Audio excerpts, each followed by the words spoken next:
giving you an opportunity to get the full story from the people who tell it best. This is Mediacom News Leaders. Hello, I'm Elizabeth Kling with Mediacom News Leaders. We're talking with Christina Fernandez Morrow right now. She's the co-founder of the Warren Morrow Latin Music Festival. And Christina, thanks so much for coming in. Thank you for having me. Well, tell us a little bit about, first of all, who was Warren Morrow? It sounds like he played an important role in the lives of a lot of people in our community. Right, so Warren Morrow was my husband, but he was more well known as being a community advocate, and so he was instrumental in starting what is now known as La Placita. Back in about 2008 or so, there were a lot of women and immigrant business owners in the area, and his vision was to make it a destination for people to go and shop and support those businesses. So he worked with them as well as with the Neighborhood Development Corporation to make sure that they could buy their buildings, and the vision was to make it look kind of like one of the central plazas in Latin America. So that's why you see the bright colors and the little plaza area in front of the restaurant there. And he also personally did a lot of volunteer work, so he was on the board of a lot of places, including the Des Moines Botanical Gardens and the Iowa Homeless Youth Shelters. Together we were foster parents, and we cared for about 6 children in our home, so he touched a lot of different lives. You sure did. And then he sadly passed away in 2012? Right, yes. It was completely unexpected. And that's when the festival, the concert at least, began, correct?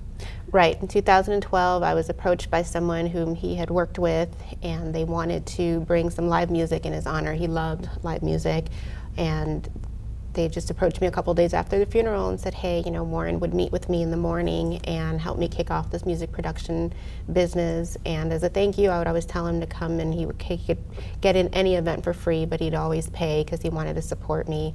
And so with his birthday being in the summer, we thought it'd be great to have a commemorative memorial concert in July that coincided with his July 26th birthday. And after the first year, people asked, you know, when are we going to do this again? And it became an annual concert. It was just one evening, and now it's an all-day festival. Wow. Tell us a little bit more about what it involves and how it's different maybe from other festivals around town. We like to say that we're the little festival that could. We're a small and mighty team of 4 people who work round the year to put it together. We're all volunteers. It's 100% volunteer run. And we're different in that we like to bring in musical acts that Des Moines hasn't had before. We try and look to see that they haven't been in the Midwest and bring them here. And so when people think of Latin music, they tend to think of salsa music, or they think of maybe Mexican regional, and we want to show them that there's a wide scope of music. So we bring rock, we bring metal, we've brought Brazilian pop, we do have salsa and Caribbean rhythms, but we also have hip hop and urban rock, so a little bit of everything. Yeah. Some of the bands are completely in Spanish, others are bilingual, some of them sing in English, but they use instruments from Latin America, so we try and make it very inclusive, a little bit of something for everyone. And you said, again, you're all volunteers. This is a nonprofit festival, so you're really giving back through this effort. Yes, so proceeds from our ticket sales all go back into the community. So this year we have designated Girls Rock Des Moines as the agency. So not only will they help kick off the festival and showcase their talents, but then we'll give them a portion of the proceeds.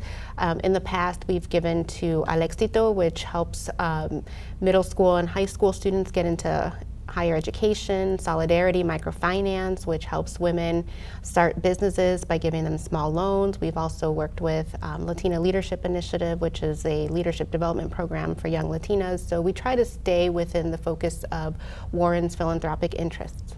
And where do you expect things to go with the festival in the next 5 or 10 years then, as it's continued to grow so much just in the last few?